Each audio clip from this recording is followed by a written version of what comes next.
Brass was the most common engineering material used by the Victorians to make precision components.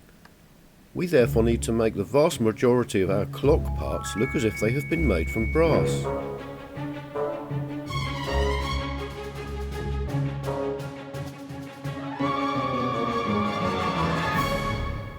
I recommend using Plasticoat metallic brass spray paint, although Rust-Oleum and other manufacturers produce similar paints. You'll need somewhere dry, wind-free, not too cold, with good ventilation to carry out the painting. Remember to read and follow the instructions on the can. You'll also need some masking tape, a newspaper or something similar to protect your work surfaces and the surrounding area. I'd suggest sitting the parts to be painted on a piece of cardboard. This allows you to turn them around so each side can be painted.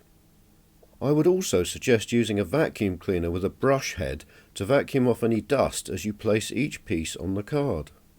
You don't have to paint the backs of the pieces, as the paint will travel under raised areas, the parts are transparent and the spindles are already brass colour.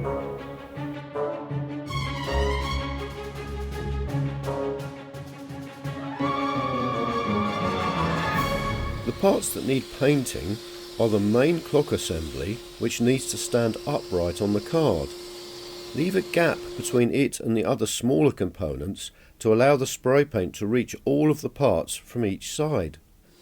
The snail cam, which needs to sit with the cam facing upwards and the spoked connector downwards. Enough paint will flow around the cam to paint the lower part.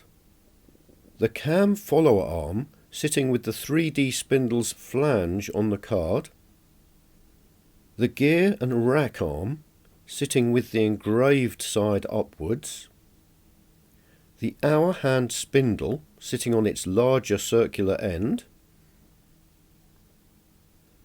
The AM/PM cam, with the 2mm thick cam facing upwards. The engraved gem panel, sitting engraving up. The seconds engraved panel, sitting engraving up. The clock movement cover, with engraved side upwards. The hour hand counterweight, with engraved side upwards. The AM/PM counterweight, sitting on the no paint text. The AM/PM ratchet pawl, sitting with its white side facing upwards.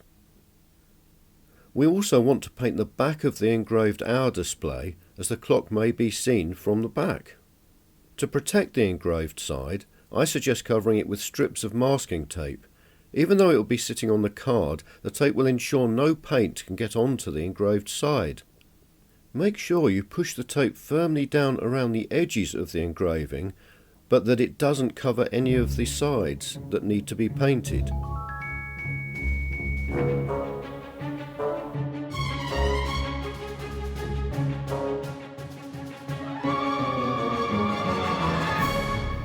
The two golden rules when using spray paint, and I speak from experience, are 1. To shake the can for a full minute before spray painting, even if it was shaken only a few minutes ago, and 2.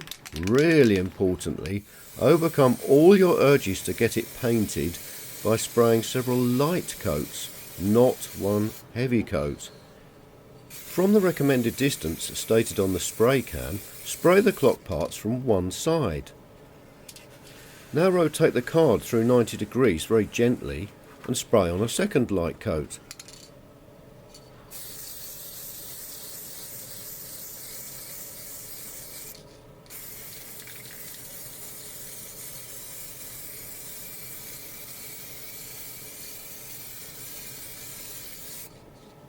Repeat this for the other two sides.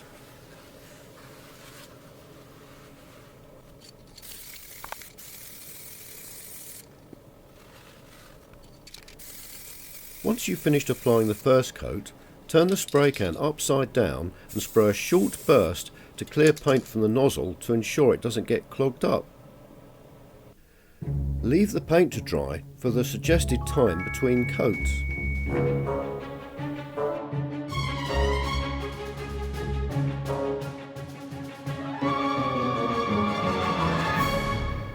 Now repeat the process for a second coat.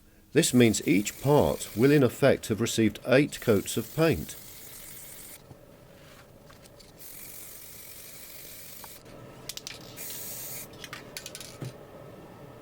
Leave the second coat to properly set for the recommended time.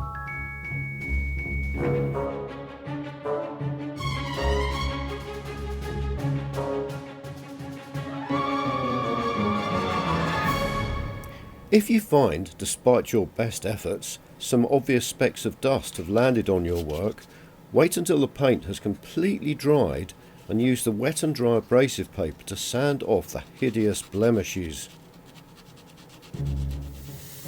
before repainting the offending items.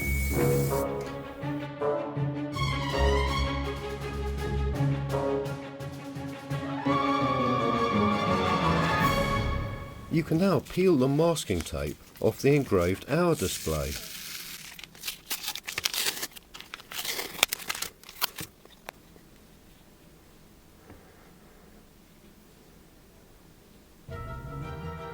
Keep the painted parts somewhere safe to ensure they don't get scratched. Congratulations! You've finished painting all the brass parts of your clock.